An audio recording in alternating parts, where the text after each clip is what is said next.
मध्य प्रदेश में मुख्यमंत्री डॉक्टर मोहन यादव द्वारा लगातार तमाम फैसले लेते हुए नजर आ रहे हैं। उन्हीं में से एक और फैसला है जो कि प्रदेश में आपराधिक घटनाओं को अंजाम देने वाले आदतन बदमाशों के लिए लिया गया है, जिसमें उनके पुराने रिकॉर्ड के तहत उन्हें फिर दोबारा से जेल की सलाखों में पहुंचाने का है, जिसको लेकर इंदौर पुलिस ने भी पूरी तरह से तैयारी शुरू कर दी है, जिसमें प्राथमिक रूप से प्रथम लिस्ट में ही इंदौर शहर के 100 अपराधियों के नाम शामिल किए गए हैं।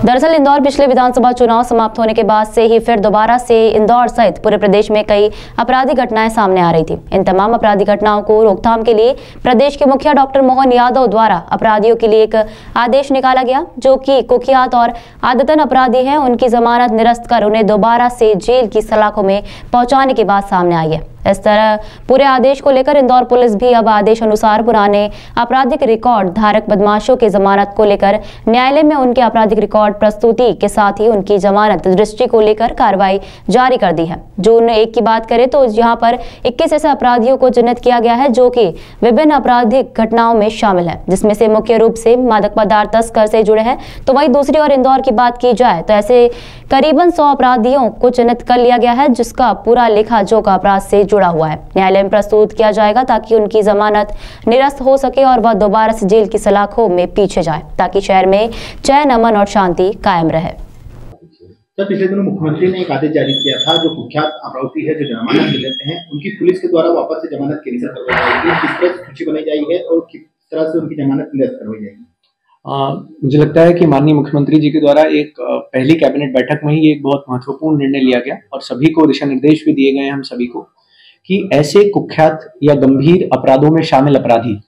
जो कि जमानत का लाभ तो ले लेते हैं कोर्ट से, परंतु फिर से आके समाज में उसी प्रकार का अपराध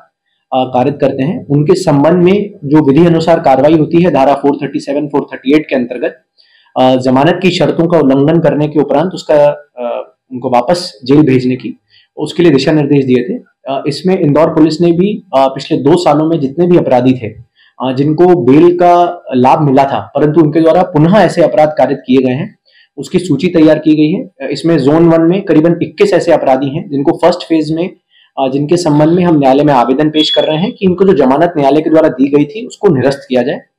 इन अपराधियों में सबसे पहले हमने ये प्रयास किया है कि ऐसे repeat offenders, particularly drug peddlers जो कि लगातार ड्रग्स के गोरख धंधे में शामिल हैं और बेल का लाभ अमूमन लेते हैं हाई कोर्ट से या सेशंस कोर्ट से और उसके बाद पुनः फिर से ऐसा अपराध कारित करते हैं, उनकी बेल निरस्तीकरण की कार्रवाई के लिए हमने आवेदन भी पुटअप किए हैं। मुझे लगता है कि बहुत ही जल्द उसमें नोटिस जारी होंगे कोर्ट की तरफ से और हमारा दायित्व रहेगा कि हम उन नोटिस को तामील करा के इंश्योर करें कि इसकी जो लॉजिकल कंक्लूजन है वहां तक इसको लेके जा सकें। सर, शुरुआती तौर पर 21 की और भी सूची बढ़ सकती है जी। इसमें जोन 1 में 21 है, पर अन्य जोनों का मिला के मेरे हिसाब से पूरे इंदौर में करीबन 100 ऐसे आदतन अपराधियों को चिन्हित किया गया है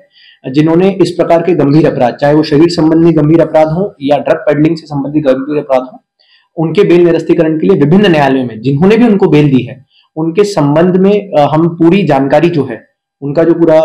बायोडेटा है, आपराधिक रिकॉर्ड है, किस तरह लगातार वो अपराध में शामिल रहे हैं, इसके संबंध में हम सक्षम न्यायालयों को अवगत करा रहे हैं और उनसे रिक्वेस्ट कर रहे हैं कि इनमें बेल निरस्तीकरण की कार्रवाई की जाए।